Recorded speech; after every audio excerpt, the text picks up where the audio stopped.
So this is the good start whereby we can just say overall the hindrances all around in the environment. I'll be using the words of the chapter 12 electricity.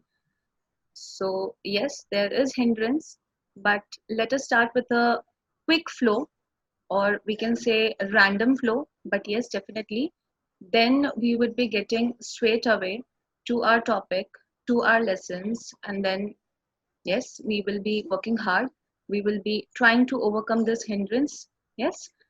So here I start my very first chapter with you all guys. That is chapter 12, electricity. Very important for class 10. And of course, it holds 8 to 9 marks in CBSE. So just remember that this chapter is very much important for you all, right? So if I just start with you, let us say, what is electricity? The very first word. What is electricity? Electricity, as you all know, that today also, if we are having session, this session wouldn't be possible if there is no electricity. Yes, beta? Electricity is very much vital to us. Electricity is something which is there in our lives with each and every, in each and every perspective. Let us say washing machine, let us say uh, various things that electric iron, TV, computer, of course, our laptops, mobile phones, and whatnot. Yes. So what happens is, this is my content list for today. Importance of electricity, which I need not to discuss more, as you all know what is the importance of electricity. Yes. So the next topic we'll be studying would be what is charge. Very important thing, that what is charge. Then properties of charge. Of course, the types of the charge. You all must have studied in class 9 that what is charge. But then today, actually, if you want to learn that what is charge, you'll have to bear a little bit time with me, and hence we'll study actually what is electricity. We all know electricity in our basic terms, but then in the technical terms also we need to learn what is electricity.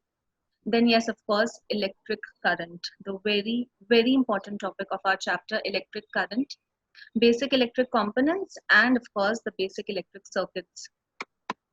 So importance of electricity, as I've discussed with you, it is the most important thing in our lives today. Imagine this morning if there is no electricity and it has been told to you that now there would be no electricity, then just see how difficult it would be. So yes, it is making our lives easy. Not very easy, but yes, easy to a very good extent. Okay, this was Thomas Edison, as you all know that. This was the very first person who invented the electric light bulb. Though in his lab in 1879, it just burned for few short hours because of the material, because of the resistivity.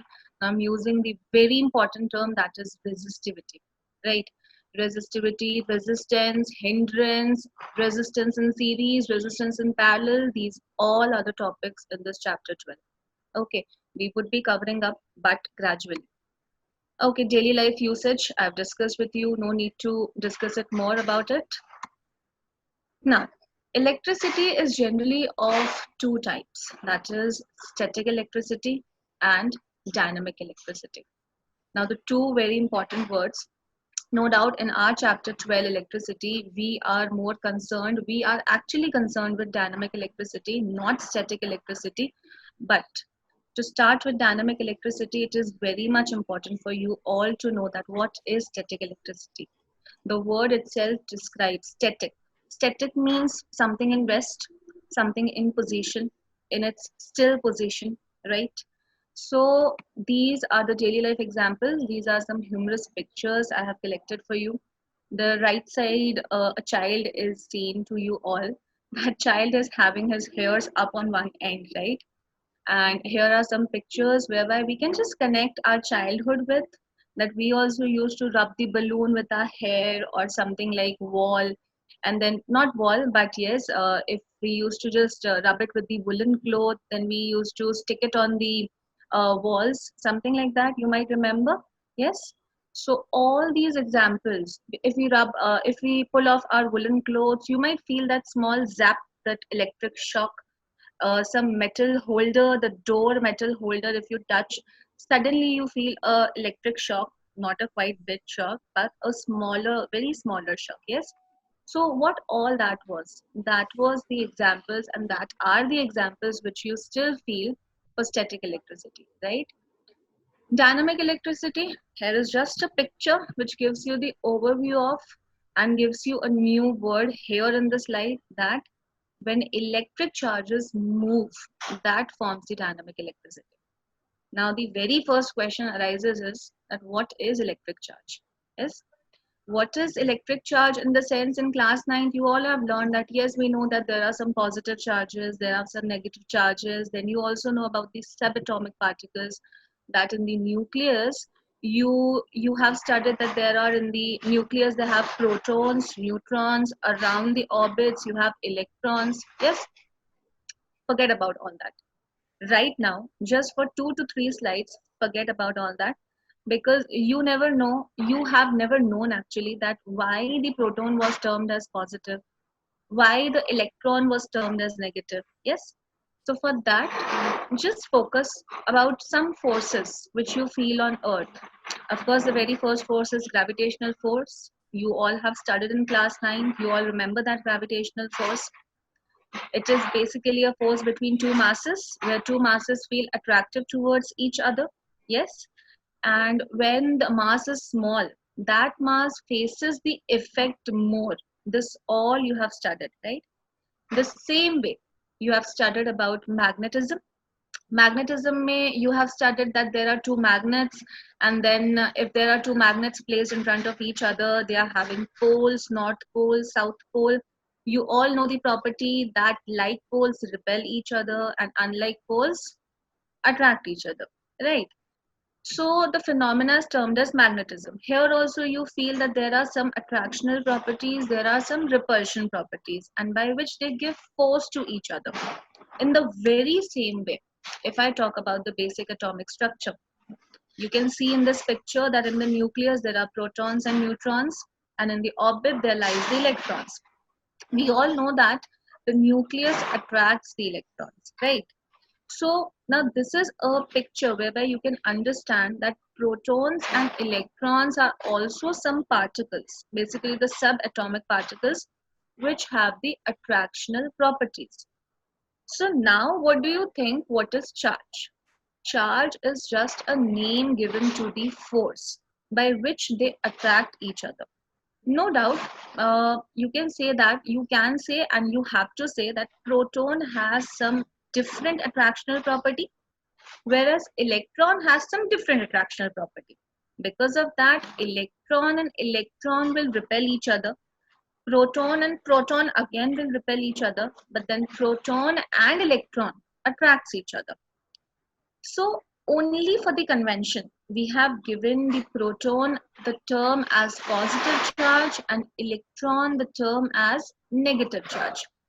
It is no relation with pure mathematics, but yes, if we want to know that in an atom, you all know that atom is electrically neutral on the very first hand. If atom is not neutral, if atom is not stable, if atom is reactive, then it is a kind of thing whereby we want to know whether atom is having more protons or atom is having more electrons. So just to have the basic idea of excessive electrons or deficiency of electrons, we have conventionally used the word positive and negative. So you all know that if there is deficiency of electrons, we name it as positively charged atom.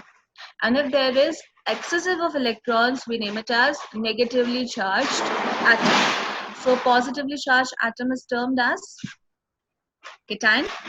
Negatively charged atom is termed as anion, right?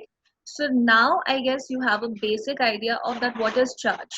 So charge is nothing but if there is deficiency of electron, it is positively charged. If there is excessive of electrons, it is negatively charged. So Here I'll just give you the example, one of the example of static electricity. This will explain you more about the property of the electric charge we are just going to study. See this. Here this man is having a balloon and a tin. This man is just rubbing the balloon using a woolen cloth, of course. Now, because of which the balloon is going to gain excessive electrons on one face where it was rubbed. And of course, the woolen cloth would be positive. Now, here, without touching the tin got attracted towards the balloon. In this figure, what you have learned, in this small clipping, what you have learned, two types of charging. One charging was charging by contact, that was your charging by conduction, and one charging was without contact, and that was your charging by induction. Need not to go in detail, but just to explain you that how the charges are formed, I will not say create, formed on the surfaces I'm saying. So here there was a tin where you have seen that there were positive and negative charges. But what happened when the balloon was rubbed on the one face of balloon, there accumulated the negative charges. Now when this negatively charged face of the balloon was brought near the tin, the negatively charges, the negatively electron charges, they were moved aside, and what was gained towards the surface of the tin which is facing towards the balloon, that is the positive charge. Now because of which actually when balloon was brought near the tin, only brought near the tin, not in contact, and when it was brought near the tin, the balloon, the effect of the balloon was such that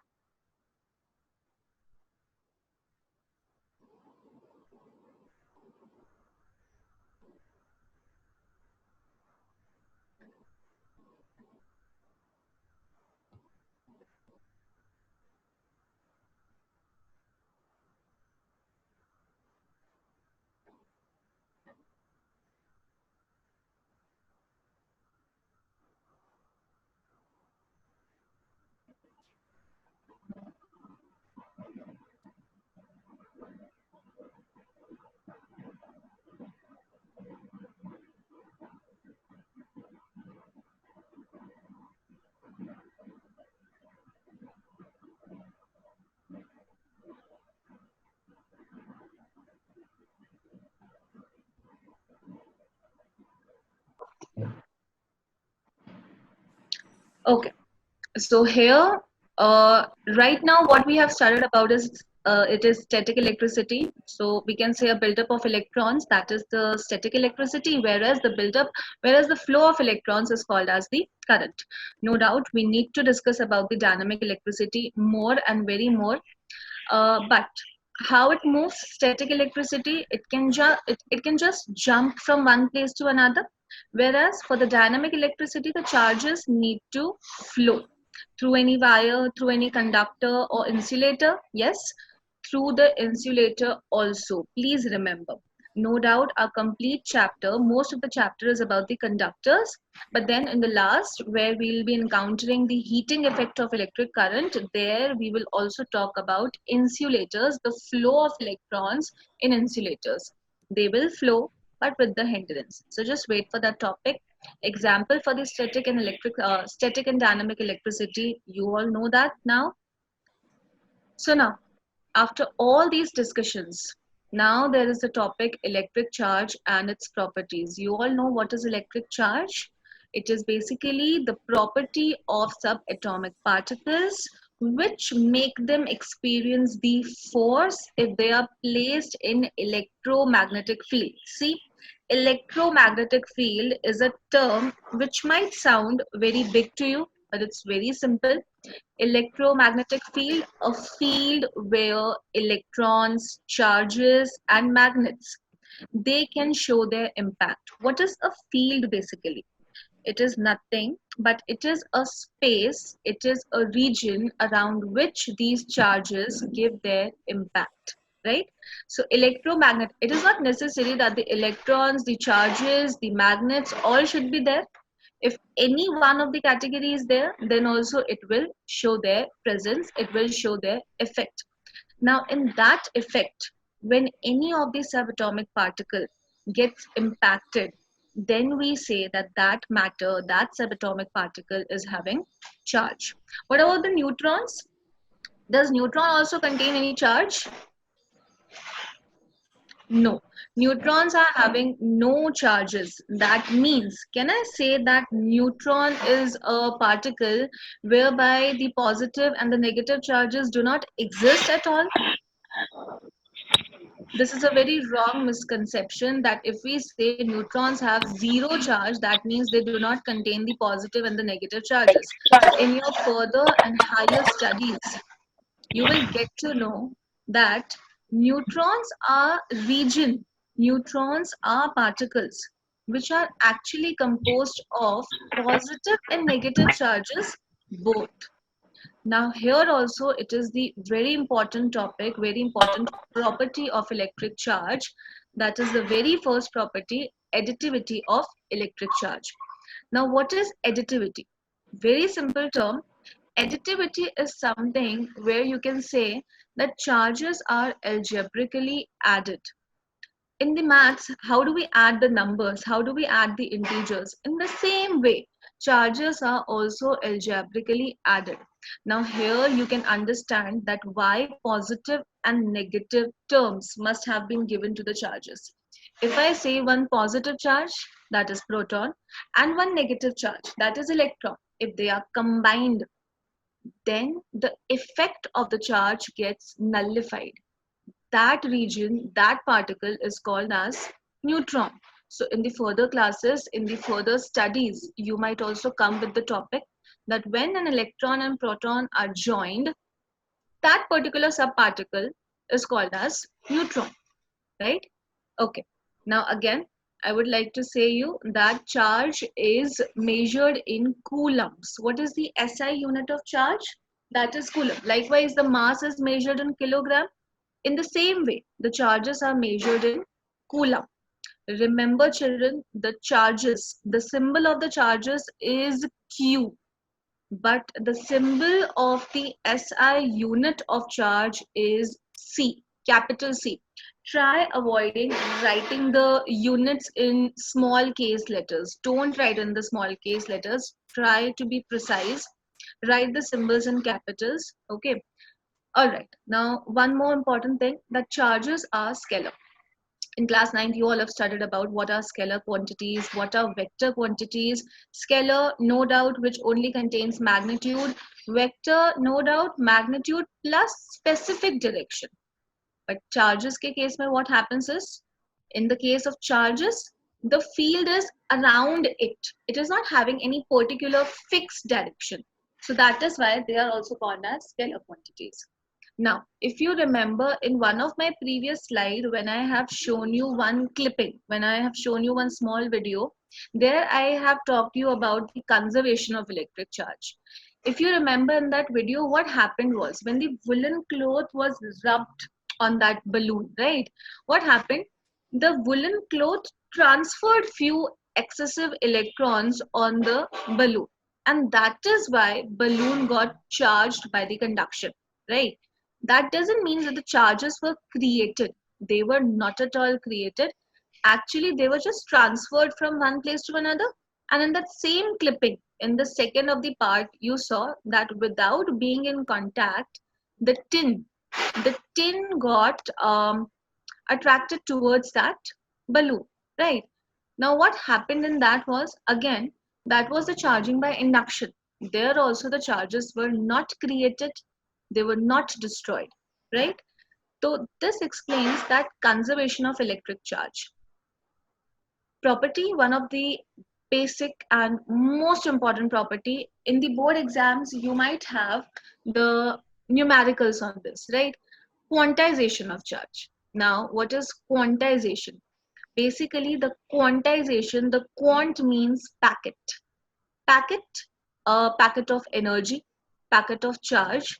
So what here the meaning is that each of the charged particle contains one specific value, and that value is 1.6 into 10 to the power minus 19 coulomb. Now hold on. You just have to learn this value, the value of a basic charge. You can say one electronic charge or one protonic charge. For protonic charge, you will use plus 1.6 into 10 to the power minus 19 coulomb. And for one electronic charge, you will use minus 1.6 into 10 to the power minus 19 coulomb, right? So here we are saying that this value is fixed. But then why I'm saying you just to learn the value? Because in class 12th, you will encounter one topic that would be Coulomb's law. There you will be getting to know that what happened and what is the basic derivation by which Coulomb arrived to this electronic value, the charges value. So for now, you just need to learn the value, no issues. And this quantization of charge says that whatever is a system of charges, it has the integral multiple of electrons, integral multiple of protons, integral multiple of subatomic particles. That means you cannot break the electron. You cannot make it half. You can just have its integral value. That means it will be having either 2 electrons, 3 electrons, 4 electrons, 5 electrons, like that. You cannot have 5.5 electrons. You cannot have the fraction of electrons. Fine. So that is the basic meaning of quantization. So here is the formula. Q holds for charge, total charge. N is the number of charges, and E is the value where it is 1.6 into 10 to the power minus 19 coulomb. This is the value of one electronic charge. So on this formula, let us see how to solve one question. Calculate the number of electrons constituting 1 coulomb of charge. Please listen to the question. 1 coulomb of charge. Now what is 1 coulomb? 1 coulomb is a system of charges. In that there might be a number of charges, number of electrons.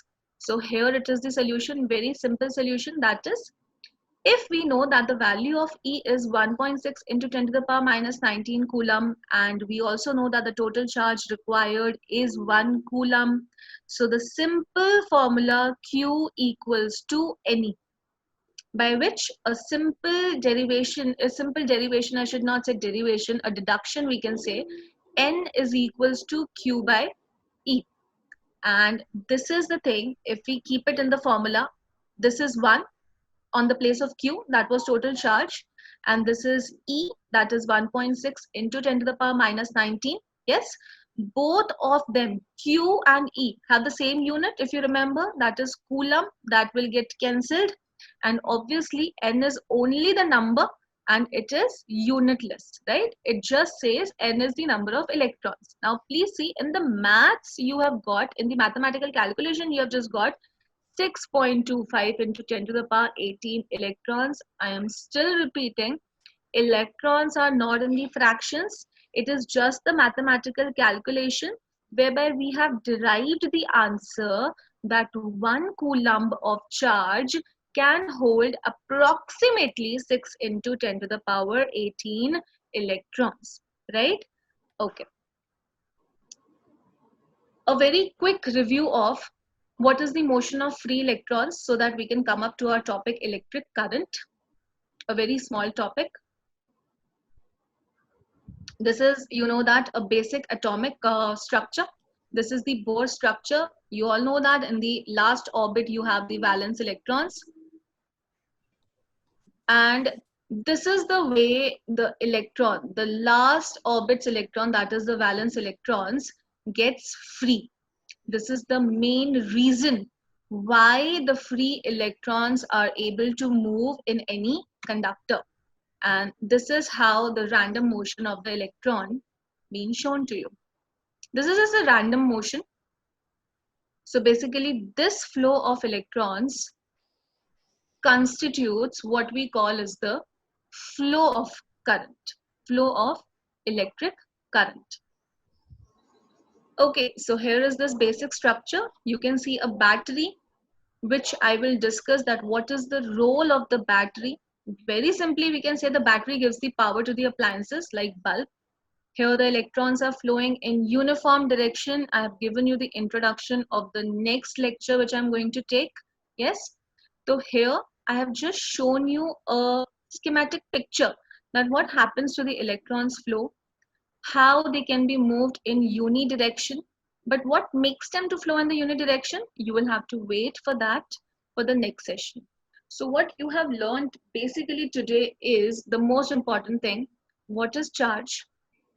What are the properties of charge? Remember, in the board examination, one question, one marker question, two marker question can definitely come to the very simple numerical that holds with the formula Q equals to NE, where Q is the amount of charge, N is the number of electrons, and E is one electronic value of charge, right?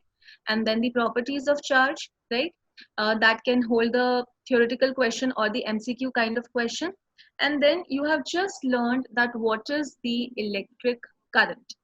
In the next session, we will be learning about the formula of electric current, the definition of technical definition of electric current. Yes.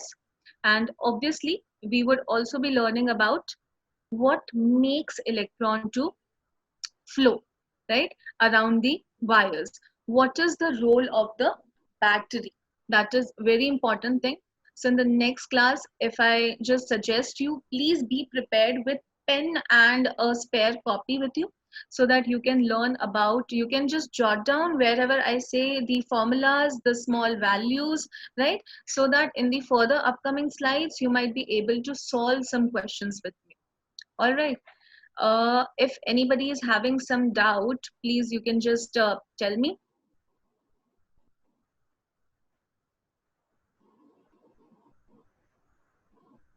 Ma'am, Yes, beta.